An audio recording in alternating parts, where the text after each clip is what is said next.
بصوا شوية رز حلوين قوي، مفلفل وجميل كده، مفيهوش غلطة. بصوا تحفة. حطش لايك. اللهم صل وسلم وبارك على سيدنا محمد وعلى اله وصحبه اجمعين. ازيكم عاملين ايه؟ يا رب دايما تكونوا بخير وفي احسن صحة وفي احسن حال. يوم جديد وفيديو جديد. رمضان خلاص قرب، كل سنة وانتم طيبين. هنطبخ بقى اي حاجة موجودة في البيت. كان عندي شوية رز كده حلوين وبسلة وجزر، عملت بيهم احلى وصفة. ريحتها جامدة جدا ولا طعمها خطير. وصفة تستحق التجربة.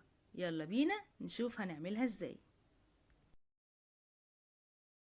وما تنسوش تحطوا اللايك وتشتركوا في قناتي وتفعلوا زر الجرس عشان يوصلكم مني كل جديد.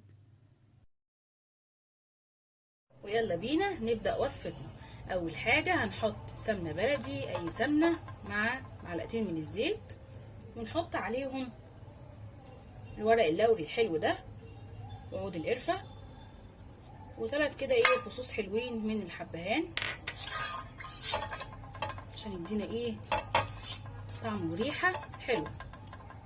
وبعد ما شمينا الريحة الحلوة من التوابل بتاعتنا هنضيف البصل المفروم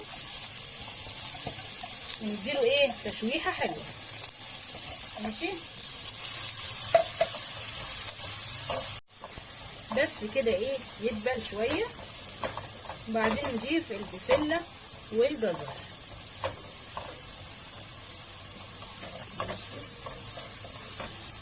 يا سلام بقى على ريحة الحبهان مع القرفة والورق اللوري مع البصل الحلو ده.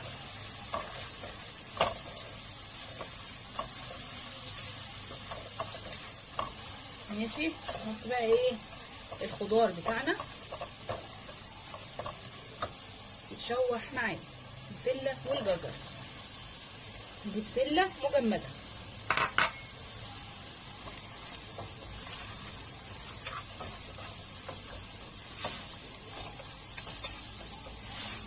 نعمل كده.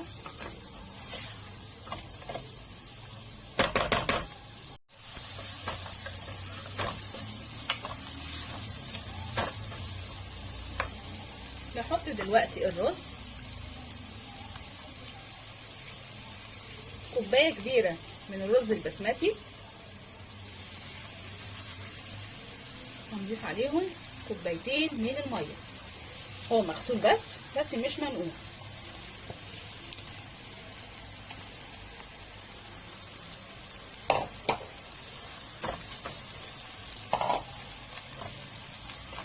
وصفة حلوة قوي، مبتاخدش اي وقت خالص. ممكن كمان نضيف عليها قطع دجاج نشوحهم كده مع الخضار، او قبل مرحلة الخضار كده مع البصل، وبعد كده ننزل بالخضار، ولما يستوي شوية ننزل بالرز. وصفة حلوة قوي، الوجبة كاملة.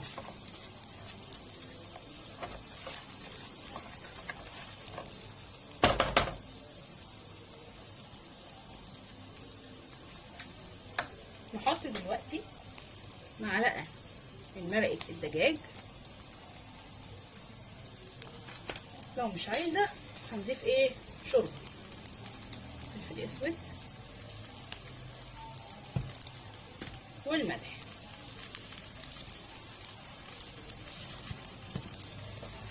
ونقلب كل ده.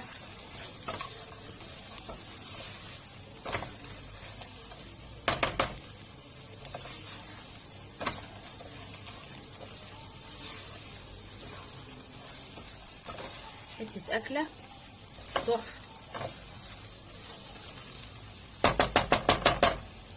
نضيف بقى المية.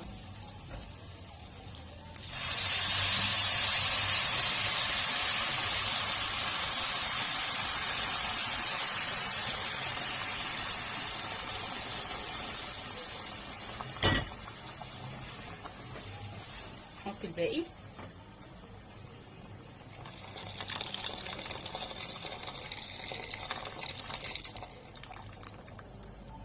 لازم المية تكون مغلية.